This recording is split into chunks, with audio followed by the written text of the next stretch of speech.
الحمدللہ وکفا وسلام علی عبادہ الذین اصطفیٰ اما بعد اعوذ باللہ من الشیطان الرجیم بسم اللہ الرحمن الرحیم۔ بزرگوں و دوستوں، اس سلسلہ وار درس قرآن میں ہم لوگوں نے گزشتہ جمعہ سورہ آل عمران کی آیت نمبر 68 تک کے مضمون کو سنا تھا، جس میں اللہ تعالیٰ نے اہل کتاب کو خطاب کر کے، یعنی یہود و نصارہ کو خطاب کر کے ابراہیم علیہ السلام کے حوالے سے یہ بات کہی تھی کہ تم اپنا تعلق ابراہیم علیہ السلام سے جوڑتے ہو، اور مشرکین مکہ کو بھی، مشرکین عرب کو بھی، کہ وہ اسماعیل علیہ السلام کے حوالے سے اپنے آپ کو ابراہیم علیہ السلام سے جوڑتے تھے۔ تو ان سب لوگوں کو یہ بات کہی گئی کہ تم اپنی جو بھی پہچان بنا کر رکھتے ہو، کسی نے اپنے آپ کو یہودی بنایا، کسی نے اپنے آپ کو عیسائی بنایا، اور جو لوگ مورتی پوجا کرتے ہیں خانہ کعبہ کے اندر، ابراہیم علیہ السلام نے جس گھر کو اللہ کی عبادت کے لیے بنایا تھا، اور اپنا تعلق، اپنی نسبت تم ابراہیم سے کرتے ہو علیہ السلام، تو یہ کیسی بے وقوفی ہے۔ ابراہیم علیہ السلام ما کان ابراہیم یہودیوں ولا نصرانیوں ولکن کان حنیفا مسلم وما کان من المشرکین۔ ابراہیم نہ یہودی تھے نہ عیسائی تھے، لیکن وہ حنیف تھے اور مسلم تھے، اور وہ مشرک نہیں تھے۔ حنیف اور مسلم یعنی ہر طرف سے اپنا تعلق کاٹ کر صرف اور صرف اللہ کے ہو جانا حنیف، مسلم جو اللہ تعالیٰ کا فرما بردار ہو گیا، اس کے آگے جھک گیا۔ وما کان من المشرکین، اور وہ شرک کرنے والے نہ تھے، مشرک نہ تھے۔ یعنی یہ تمام چیزیں ایک ہی ہیں، جو حنیف ہوگا وہ مسلم ہوگا، اور حنیف اور مسلم ظاہر ہے مشرک نہیں ہوگا، جو مشرک نہیں ہوگا وہ مسلم ہوگا اور حنیف ہوگا۔ لیکن یہ ایک مضمون ہوتا ہے جس کو الگ الگ رنگ میں سامنے لایا جاتا ہے۔ تو اگر کوئی مسلم کا لفظ سنتے سنتے عادی ہو گیا کہ مسلم تو بھائی ہم تو ہیں ہی مسلم، مسلم ہونا تو ٹھیک ہے سمجھ میں آ گیا، حنیف ہونا، مسلم وہ ہوتا ہے جس نے اپنی تمام امیدوں کے تار ہر کسی سے کاٹ دیا اور صرف اللہ سے جوڑ دیا، جس نے اپنی بندگی اور جس نے اپنی اطاعت کے ہر طریقے کو ہر ایک سے کاٹ کر صرف اور صرف اللہ تعالیٰ سے جوڑ دیا، یہی حنیف ہوتا ہے، یہی مسلم ہوتا ہے، اور یہی مشرک نہیں ہوتا۔ یہ بات ان لوگوں سے کہی گئی تھی، اور پھر کہا گیا تھا کہ محمد صلی اللہ علیہ وسلم اور ان کے ماننے والے جو لوگ ہیں، ان سے بڑھ کر کوئی نہیں ہے جو ابراہیم سے قریب ہو سکے۔ یہاں تک کی بات ہم لوگوں نے سنی تھی۔ یہاں سے آگے کے مضمون کو سنتے ہیں۔ اعوذ باللہ من الشیطان الرجیم بسم اللہ الرحمن الرحیم۔ ودت طائفۃ من اہل الکتاب لو یضلونکم وما یضلون الا انفسهم وما یشعرون۔ محمد صلی اللہ علیہ وسلم اور ان کے ماننے والوں کو خطاب کر کے کہا جا رہا ہے کہ جو اہل کتاب ہیں، یہود اور عیسائی، ان کا ایک گروہ چاہتا ہے لو یضلونکم، کہ کاش کہ تم کو، یعنی محمد صلی اللہ علیہ وسلم اور ان کے ماننے والوں کو، خاص کر کے محمد صلی اللہ علیہ وسلم کے ماننے والوں کو راستے سے بھٹکا دے، گمراہ کر دے۔ وما یضلون الا انفسهم وما یشعرون، لیکن ہوگا کیا؟ ہوگا یہ کہ، اور جو ہو رہا ہے اس زمانے میں بھی اور بعد میں بھی، وہ یہ کہ یہ لوگ آپ لوگوں کو تو گمراہ نہیں کر پائیں گے، لیکن اپنے آپ کو ہی گمراہ کر لیں گے۔ وما یشعرون، اور ان کو سمجھ میں بھی نہیں آئے گا کہ یہ کس طرح سے اللہ کے دین سے، اللہ کے راستے سے، انبیاء کرام کے راستے سے دور ہو گئے۔ اب عیسائیوں کو دیکھ لیجئے، عیسائی کس طرح سے اللہ کے دین سے دور ہو گئے، اللہ کے نبی سے دور ہو گئے۔ یہودیوں کو دیکھ لیجئے، یہودی کس طرح سے اللہ کے دین سے، اللہ کے انبیاء کرام سے دور ہو گئے، صحیح راستے سے دور ہو گئے۔ لیکن ہمیشہ ان کی کوشش یہ رہی کہ وہ اہل ایمان کو، جن لوگوں نے محمد صلی اللہ علیہ وسلم پر یقین کیا، ان کے دعوے کو سچا مانا، ان کو اللہ کے راستے سے بھٹکا دے، صحیح راستے سے دور کر دے۔ یا اہل الکتاب لما تکفرون بآیات اللہ وانتم تشہدون، اے اہل کتاب، اے یہود و نصارہ، تم کیوں اللہ کی آیات کا انکار کرتے ہو؟ وانتم تشہدون، جبکہ تم جانتے ہو، تمہارا دل اس بات کی گواہی دیتا ہے کہ محمد صلی اللہ علیہ وسلم سچ بول رہے ہیں۔ تمہارا دل اس بات کی گواہی دیتا ہے کہ محمد صلی اللہ علیہ وسلم پر ایمان لانے والے جو لوگ ہیں وہ سچے ہیں. ان کی زندگی دیکھ رہے ہو تم، یعنی جو دعوت کھڑی ہوئی رسول اللہ صلی اللہ علیہ وسلم کی، اس دعوت میں جو اخلاص تھا، جو سچائی تھی، اور اس دعوت کے ماننے والوں میں جو اخلاص و سچائی پیدا ہوئی، وہ ان لوگوں کو جو دشمن تھے محمد صلی اللہ علیہ وسلم کے، جن لوگوں نے انکار کیا تھا محمد صلی اللہ علیہ وسلم کی دعوت کا، ان کو یہ ماننے پر مجبور کرتی تھی کہ یہ کیسے لوگ ہیں جو ایک آدمی پر یقین کرتے ہیں اور پھر زندگی کے ہر معاملے میں بالکل راست باز ہیں. ان کا اخلاق دیکھو، ان کے معاملات دیکھو، زندگی دیکھو ان کی، یہ کیسے لوگ ہیں. تو جب دل کسی بات کو ماننے کے لیے تیار ہو جاتا ہے، وہ کب تیار ہوتا ہے؟ اوپر سے انکار کر رہا ہے، اوپر سے دشمنی کر رہا ہے، لیکن دل میں اس بات کو مان رہا ہے کہ نہیں، یہ محمد ہیں صلی اللہ علیہ وسلم اور یہ ان کے ماننے والے لوگ ہیں، ان کے ساتھی ہیں. انہوں نے جھوٹ نہیں بولا، انہوں نے بد اخلاقی نہیں کی، ان کی زبان، ان کے معاملات ایک پیسے کا دھوکہ نہیں. یہ چیز تم اپنے دل میں محسوس کرتے ہو، اور پھر اپنی کتابوں میں تم نے پڑھا ہے محمد صلی اللہ علیہ وسلم کے حوالے سے، آخری نبی کے حوالے سے، اور اس کی تمام نشانیاں تم ان میں پورا پاتے ہو. تو جب تم وَأَنْتُمْ تَشْهَدُونَ، جب تم خود گواہی دے رہے ہو، جب تم خود اس بات کو محسوس کرتے ہو، تو لِمَا تَكْفُرُونَ بِآيَاتِ اللَّهِ، پھر اللہ کی کتاب کا انکار کیوں کرتے ہو؟ اللہ کی آیات کا انکار کیوں کرتے ہو؟ اس کی نشانیوں کو کیوں جھٹلاتے ہو؟ یا اہل الکتاب لما تلبسون الحق بالباطل وتکتمون الحق وانتم تعلمون. اے اہل کتاب، اے یہودیوں اور اے عیسائیوں، اور خاص کر کے یہودیوں اور عیسائیوں کے جو علماء تھے، کیونکہ سارا کھیل وہی کھیلتے تھے. بڑے لوگ، پیچھے والے تو بھیڑ بکری ہوتے ہیں، ہانک دیا جائے جدھر ہنکا جاتے ہیں. بڑا جو ہوتا ہے وہی اصل کھیل کھیلتا ہے. تو اس طبقے کے جو بڑے لوگ تھے، علماء، ان کے صوفیاء، ان کے بزرگ، ان کے راہب، جن کو سماج میں بڑی عزت تھی، سر آنکھوں پر لوگ بٹھاتے تھے، حضرت حضور، ان کو خطاب کر کے بار بار کہا جاتا ہے لما تلبسون الحق بالباطل وتکتمون الحق وانتم تعلمون. تم جانتے بوجھتے حق کو باطل کے ساتھ کیوں گڈ مڈ کرتے ہو، کیوں ملاتے ہو، صحیح اور غلط ملا دیتے ہو. وتکتمون الحق، اور جانتے بوجھتے تم حق کو چھپاتے کیوں. جیسے کہ ابھی بات آئی، یہود کے علماء اس بات کو جانتے تھے، نصارہ کے علماء، عیسائیوں کے علماء اس بات کو جانتے تھے. نجران کے واقعے میں ہم لوگوں نے سنا، اس درس میں ہم لوگوں نے سنا جو آیت مباہلہ والی درس تھی، کہ عیسائیوں کے بڑے وفد کو کیسے یقین تھا کہ محمد صلی اللہ علیہ وسلم سچے نبی. یہودیوں کو اس بات کا یقین تھا، ان کے علماء کرام کو، لیکن اس بات کے ہونے کے باوجود بھی ان کا رویہ کیا تھا؟ وہ حق اور باطل کو گڈمٹ کر دیتے تھے، کچھ صحیح بات اور کچھ غلط بات ملا کے لوگوں کے سامنے پروس دی. جب ان کو لگتا تھا کہ ہم پھنس رہے ہیں تو وہاں پر صحیح بات پیش کر دی، اور جب ان کو یہ لگے کہ ابھی اطمینان ہے، ابھی سب لوگ پھنسے ہوئے ہیں ہمارے ہاتھ میں، تو اس وقت بس اپنے من کی چلاتے رہے، اپنے من کی چلاتے رہے. وَتَكْتُمُونَ الْحَقَّ، اور حق کو چھپاتے بھی ہیں، کتمان حق بھی کرتے ہیں، جانتے بوجھتے کتمان حق کرتے. پتہ ہے کہ سچائی کیا ہے، رسول اللہ صلی اللہ علیہ وسلم کی ذات کے حوالے سے سچائی کیا ہے، ان کے اللہ کے آخری نبی اور رسول ہونے کی حیثیت سے کیا سچائی ہے، قرآن کے اللہ کے کلام ہونے کی حیثیت سے کیا سچائی ہے.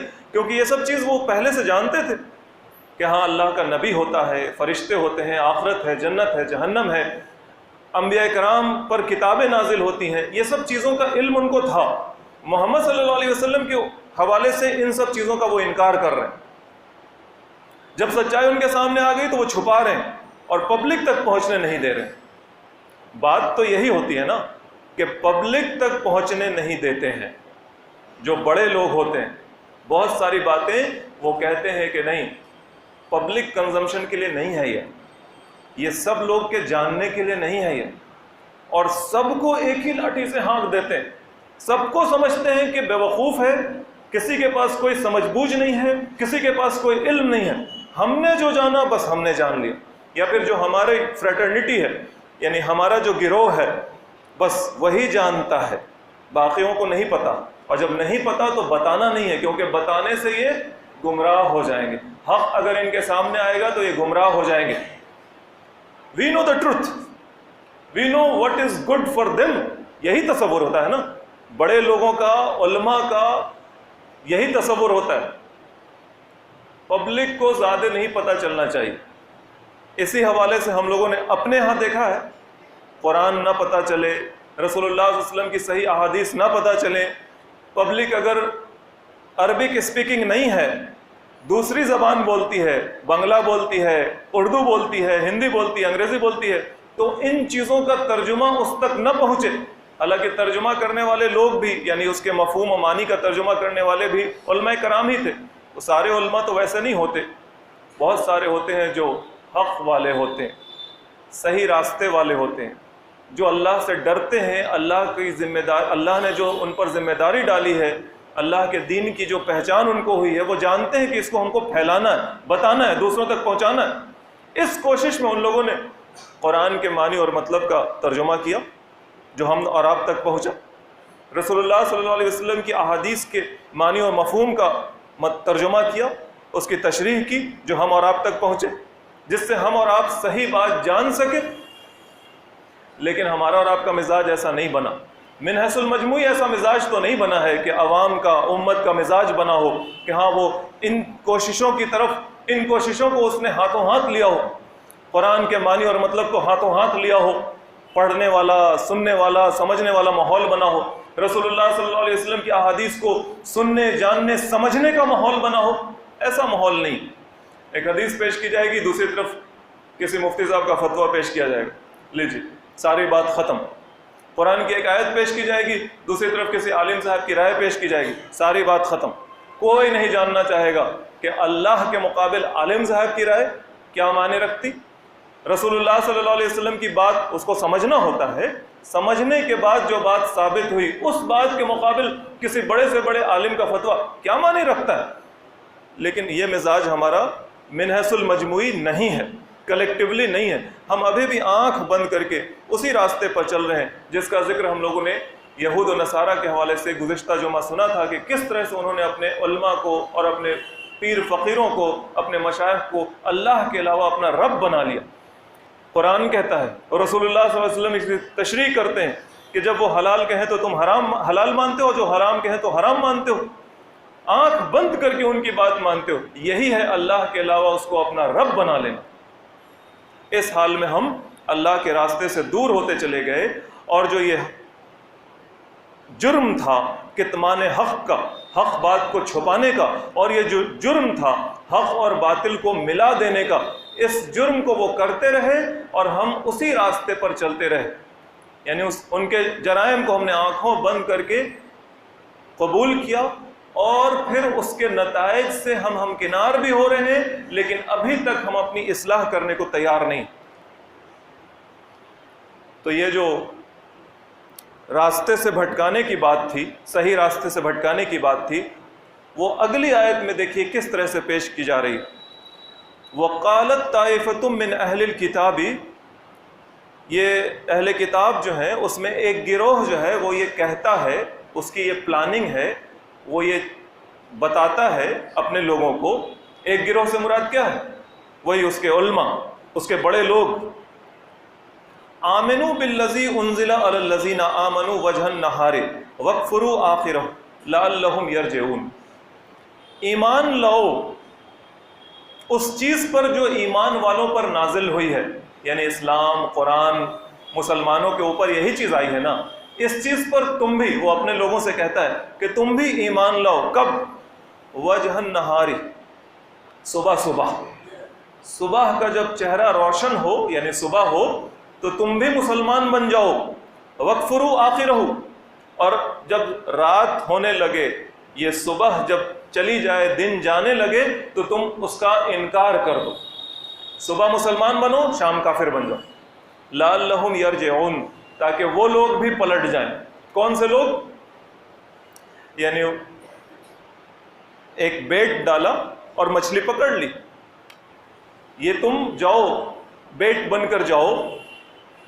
اور جو مسلمان کمزور ہیں، جن کو محمد صلی اللہ علیہ وسلم پر پکا یقین نہیں ہے، جن کو قرآن کے اللہ کے کلام ہونے کا پکا یقین نہیں ہے، جن کو اسلام کے اللہ کے دین ہونے کا پکا یقین نہیں ہے، یا پھر کچھ مانتے ہیں کچھ نہیں مانتے ہیں، دل پوری طور پہ تیار نہیں ہے، شریعت پر شک کرتے ہیں، ایسے جو لوگ ہوں گے نا، وہ تمہارے ساتھ پھنس کر چلے آئیں گے اسلام سے باہر.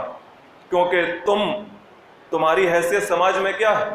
یعنی جو یہودی تھے ان کے بارے میں مشرکین عرب یہ جانتے تھے کہ اچھا یہ کتاب والے لوگ ہیں، ہم سے زیادہ علم والے لوگ ہیں، پڑھے لکھے لوگ ہیں، پہلے سے ان کے ہاں اللہ رسول کا تصور ہے، کچھ پہچان ہے ان کو. جب ایسے لوگ محمد صلی اللہ علیہ وسلم کا ساتھ چھوڑ دیتے ہیں، اس کا مطلب ضرور کچھ نہ کچھ خامی ہے. محمد صلی اللہ علیہ وسلم میں کچھ خامی ہے، نعوذ باللہ، بحیثیت رسول.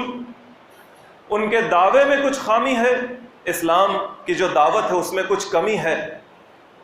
تبھی تو ایسے لوگ، بڑے بڑے لوگ، سمجھدار لوگ، پڑھے لکھے لوگ، یہ بھائی کیا تھا، مسلمان تو ہو گئے تھے لیکن پھر یہ واپس آ گئے، اسلام چھوڑ دیا انہوں نے. ایسا سوچ کر وہ کمزور ایمان والے لوگ، کمزور یقین والے لوگ اسلام کا دامن چھوڑ دیں، واپس چلے آئیں. اور تم یعنی یہودیوں اور عیسائیوں کے جو علماء تھے، وہ اپنے لوگوں کو تو کہتے ہی تھے کہ تم تو بس اوپر سے مسلمان بن کر جا رہے ہو، اندر میں تو تمہارے اسلام پیدا ہونا ہے نہیں. لیکن ساتھ ہی ساتھ وہ ڈرتے تھے کہ جس کو ہم نے بھیجا ہے جاسوس بنا کر اور اسلام میں نقد کرنے کے لیے، کہیں اس کے دل پر کچھ اثر نہ ہو جائے. دن بھر رہے گا محمد صلی اللہ علیہ وسلم کے ساتھ، دن بھر رہے گا مسلمانوں کے بیچ، نماز پڑھے گا، اور جب مسجد آئے گا، مسجد نبوی جب جائے گا تو وہاں ابو بکر بھی ہوں گے، عمر بھی ہوں گے، علی بھی ہوں گے، طلحہ بھی ہوں گے، عثمان بھی ہوں گے، اللہ ان سب سے راضی ہو. ایسے لوگوں کے بیچ جب رہے گا تو شاید اس کا دل بدل سکتا ہے. لوگوں کا اثر، محمد صلی اللہ علیہ وسلم کی رفاقت، ان کی زبان سے جب قرآن سنے گا، ایسے لوگوں کے ساتھ دن گزارے گا تو شاید دل بدل جائے. تو وہ اس کو ٹھوک بجاتے تھے، وَلَا تُؤْمِنُوا إِلَّا لِمَنْ تَبِعَ دِينَكُمْ. بات کسی کی نہیں سننی ماننی ہے، چاہے کوئی کتنے بھی اچھے سے کہے، بلکہ صرف اسی کی سننی ماننی ہے جو تمہارے دین کا پیروکار ہے. یعنی ہمارے سر پر جو پگڑی ہے، اسی پگڑی کو چومنا ہے، وہاں نہیں جانا ہے، مطلب وہاں جا کے اثر میں نہیں آنا ہے. یہ جو ہمارا ہاتھ ہے، اسی ہاتھ کو چومنا ہے، وہاں کسی کا عقیدت مند نہیں ہو جانا، محمد صلی اللہ علیہ وسلم کا عقیدت مند نہیں ہو جانا ہے، بلکہ لمن تبع دینکم، وہی جو تمہارے دین کی پیروی کرتا ہے. تو ہم بتاتے ہیں، ہم سمجھاتے ہیں، ہمیں پتا ہے تم ہمارے پیروکار ہو، ہمارے ماننے والے ہو. دماغ نہیں چلانا ہے اپنا، ہماری سننی. قل، اللہ تعالیٰ کہتا ہے کہیے ایسے لوگوں سے، مطلب جو ان کی پلاننگ ہے، اب اللہ کو تو سب کی پلاننگ پتہ ہوتی، ان کے اندر کا کیا حال ہے، کیا انہوں نے بات کی، سب اللہ کو پتہ ہے، تبھی تو اللہ بتا رہا ہے. کہیے ان الہدی ھدی اللہ، ہدایت تو اللہ کی ہے. کتنا بھی کسی کو بچا لو، اگر ہدایت ملنی ہے تو ہدایت مل جائے گی، اور کتنی بھی تدبیر کر لو گمراہ کرنے کی، گمراہ نہیں ہونا ہے تو نہیں ہونا. اور ساتھ ہی ساتھ ہم کو اور آپ کو بھی بتایا جا رہا ہے، محمد صلی اللہ علیہ وسلم کے حوالے سے سب کو سنایا جا رہا ہے کہ جس کو گمراہ ہونا ہے اس کو کوئی نہیں روک پائے گا. محمد صلی اللہ علیہ وسلم کی رفاقت بھی نہیں روک پائے گی. آپ کو مثال دیتے ہیں، ان یؤتی احد مثل ما اوتیتم او یحاجوکم عند ربکم، کہیے کہ ہدایت تو اللہ کی طرف سے ہے، اللہ کی ہی دین ہے کہ وہ تمہارے جیسی ہدایت کسی اور کو بھی دے دے۔ یعنی اگر یہودیوں اور عیسائیوں کو یہ لگتا ہے کہ نبوت، رسالت، کتاب یہ سب ہماری بپوتی ہے، ہمارے ہاں ہی آئے گی، ہماری ہی قوم میں آئے گی، ایسا نہیں ہے۔ تمہاری طرح یہ ذمہ داری جو تم کو کبھی دی گئی تھی نبوت اور رسالت کی، اللہ چاہے تو یہ کسی اور کو بھی دے سکتا ہے۔ اور یحاجوکم عند ربکم، اور اس حال تک یا تو تم کو پہنچا دے، یعنی اس شخص کو جس کو ہدایت دے، کہ وہ تمہارے خلاف تمہارے رب کے حضور صریح حجت لے کر کھڑا ہو جائے۔ یا اللہ، یہ موسیٰ علیہ السلام کے ماننے والے تھے، لیکن انہوں نے تیرے دین کے ساتھ یہ ظلم کیا، انہوں نے اس دعوت کو بدل دیا۔ یا اللہ، یہ عیسیٰ علیہ السلام کے ماننے والے تھے، لیکن انہوں نے اپنے تیرے نبی کے ساتھ ظلم کیا، انہوں نے اس کی دعوت کو بدل دیا، تیرے مقابل اس کی پرستش کرنے لگے۔ یہ حجت، یہ دلیل ہمارے اور آپ کے پاس ہے نا؟ اگر ہم سیدھے راستے پر رہے، اللہ کے حضور کھڑے ہوئے، تو یہودیوں اور عیسائیوں کے مقابل یہ بات کل کو قیامت کے دن کہیں گے۔ قل، کہیے، ان الفضل بید اللہ، فضل تو اللہ کے ہاتھ میں ہے، یؤتیہ من یشاء، جس کو چاہے دے دے، واللہ واسع علیم، یختص برحمتہ من یشاء واللہ ذو الفضل العظیم۔ اللہ وسیع النظر ہے، اس کی نظر بہت دور تک دیکھتی ہے، بلکہ سب کچھ دیکھتی ہے، وہ ہر چیز کا علم رکھتا ہے، وہ جانتا ہے کہ اس کا فضل کس کے لیے ہے، وہ کون ہے لائق، اس ذمہ داری کو لینے کے لائق کون ہے، وہ اسی کو دیتا ہے۔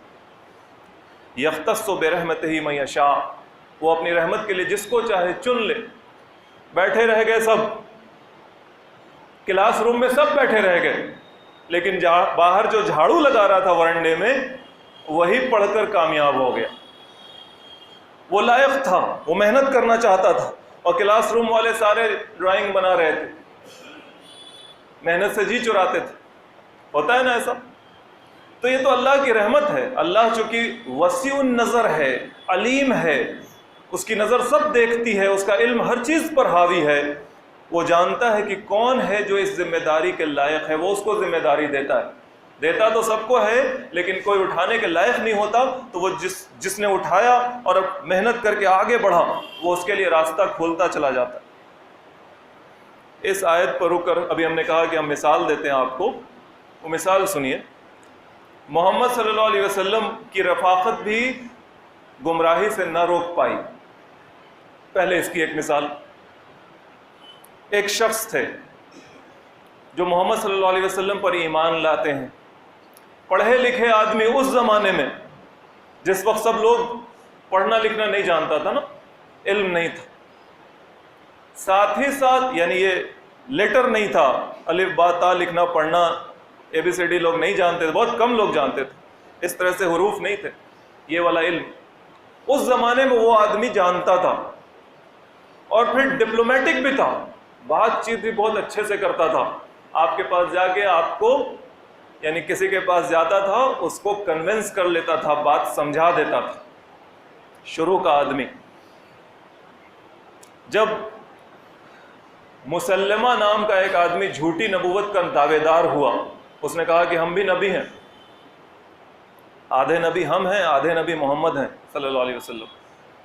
اس آدمی کو سمجھانے کے لیے انہی کو جو ابھی تک وہ ہیں ان کو بھیجا گیا کہ بھائی بہت اچھے سے سمجھا لیتے ہیں، رسول اللہ صلی اللہ علیہ وسلم کے قریبی ساتھی ہیں، یہ جا کے اس کو سمجھائیں گے، اس کے دماغ سے یہ بھوت اتاریں گے۔ یہ آدمی جو رسول اللہ صلی اللہ علیہ وسلم پر شروع میں ایمان لانے والوں میں سے ہے، پڑھا لکھا ہے، بہت اچھا بولتا ہے، جاتا ہے اور اس پر ایمان لے آتا ہے، محمد صلی اللہ علیہ وسلم کا انکار کر دیتا ہے آخری نبی کی حیثیت سے، ان کی نبوت میں اس آدمی کو بھی شریک کر لیتا ہے جو جھوٹا ہے۔ تو دیکھیے محمد صلی اللہ علیہ وسلم کی رفاقت بھی، یعنی ان کے ساتھ رہا ہوا بھی، جو اگر رہ جاتا تو بہت بڑا صحابی رسول ہوتا، جس نے اپنے لیے جہنم کا پروانہ لکھوا لیا، وہ جنت کے اونچے درجوں میں ہوتا، وہ کافر ہو گیا۔ تاریخ میں اس کا نام نہار الرجال جانا جاتا ہے، نہار الرجال۔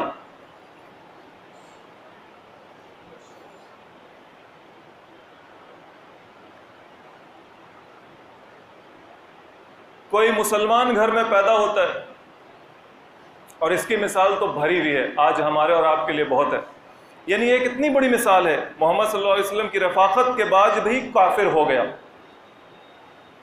اور یہ والی مثال، یعنی یہ مثال کس بات کے لیے آ رہی ہے؟ ان الہدی ھدی اللہ ہے، ہدایت تو اللہ کی ہدایت، اور ضلالت بھی اسی کے مفہوم مخالف کے طور پر دیکھ لیجئے کہ جس کو گمراہ ہونا ہے اس کو بھی کوئی نہیں روکے گا۔ کتنے لوگ ہیں جو مسلمانوں کے گھروں میں پیدا ہوتے ہیں، پڑھتے ہیں، لکھتے ہیں، ساری رسمیں ان کی ہوتی ہیں، لڑکا ہے تو لڑکے والی رسمیں، لڑکی ہے تو لڑکی والی رسمیں، قرآن پڑھوایا جاتا ہے، کھجور کھلایا جاتا ہے، سب کچھ ہوتا ہے، اذان پڑتی ہے اس کے کان میں، بڑا ہوتا ہے، پڑھا لکھا ہوتا ہے،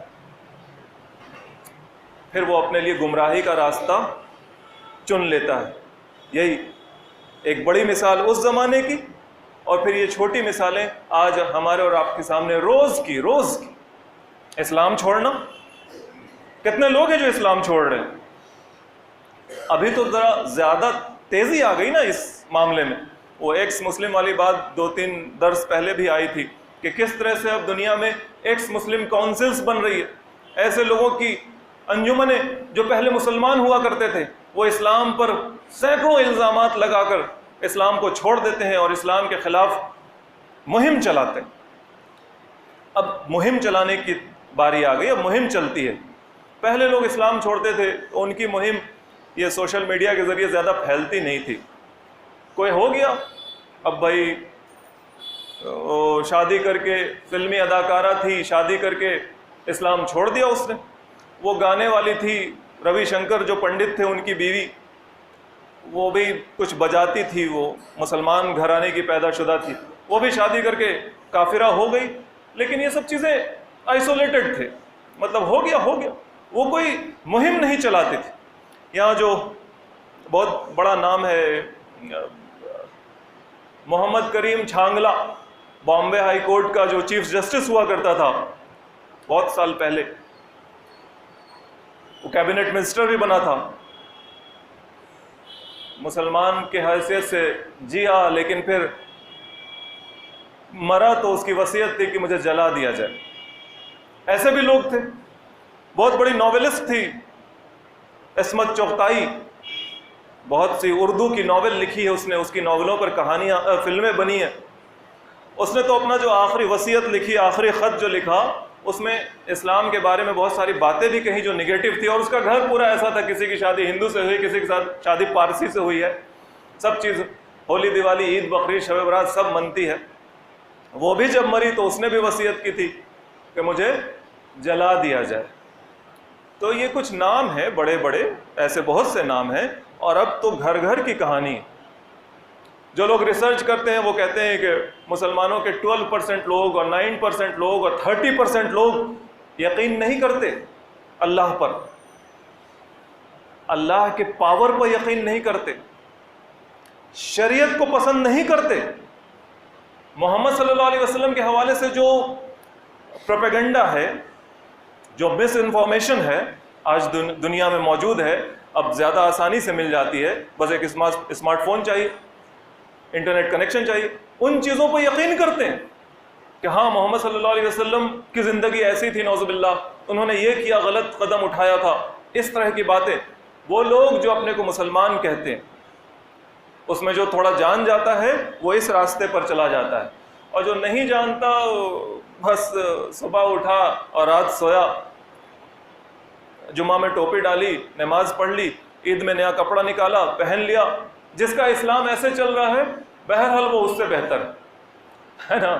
وہ جان کر کے اللہ پر شک کرنے لگا، وہ جان کر کے رسول اللہ صلی اللہ علیہ وسلم کی ذات گرامی پر شک کرنے لگا، اور یہ انجان ہے، بس موروثی عقیدہ ہے جو پیٹھ پر ڈھو کر چل رہا ہے، مسلمان ہیں، میاں جی ہیں، ایک پہچان، بس قومی پہچان لے کر چل رہا ہے، اسلام کو جانتا نہیں ہے۔ اسی کا بال بچہ جب کہیں یونیورسٹی اور کالج میں پڑھنے جاتا ہے، لڑکا لڑکی بڑی جگہ پر دوستی یاری ہوتی ہے غیر مسلم حضرات سے، ورک پلیس پر، یا پھر وہی موبائل فون آ جاتا ہے ہاتھ میں، اسمارٹ فون آ جاتا ہے اور یوٹیوب دیکھنے کی عادت بن جاتی ہے، تو وہ ایسے ایسے سوالات اس کے ذہن میں ڈالے جاتے ہیں ان ذرائع کے حوالے کہ اس کا ذہن اسلام سے دور ہونے لگتا ہے۔ صحیح بات، اسلام میں ایسا کیوں؟ شریعت کا یہ حکم تو عجب سا ہے، اور آج کے حوالے سے، خاص کر کے عورتوں کے حوالے سے، پھر وراثت کے حوالے سے، یہ سب جو سوالات ہیں بڑے بڑے لوگ بھی اٹھاتے ہیں، اور جو عام مسلمان ہیں اس کا بال بچہ ان چیزوں کو سنتا ہے اور پڑھتا ہے اور اس سے متاثر ہو جاتا ہے۔ پوچھنے جاتا ہے کس کے پاس؟ پوچھنے جاتا ہے کس کے پاس؟ وہ اگر پوچھنے جاتا ہے ان لوگوں کے پاس جو ذمہ دار تھے مسلمانوں کے مسائل کو دیکھنے کے، علم دین کے حوالے سے، ان لوگوں کے پاس جب پوچھنے جاتا ہے تو ان کے پاس کوئی ریزنیبل لاجیکل جواب نہیں ہوتا، وہ پرانی کہانیاں سناتے ہیں یا پھر ڈانٹ ڈپٹ کے چپ کرا دیتے ہیں۔ ایسے میں آج کا دور ہے بھائی، ریبل موڈ ہے، ریبل موڈ۔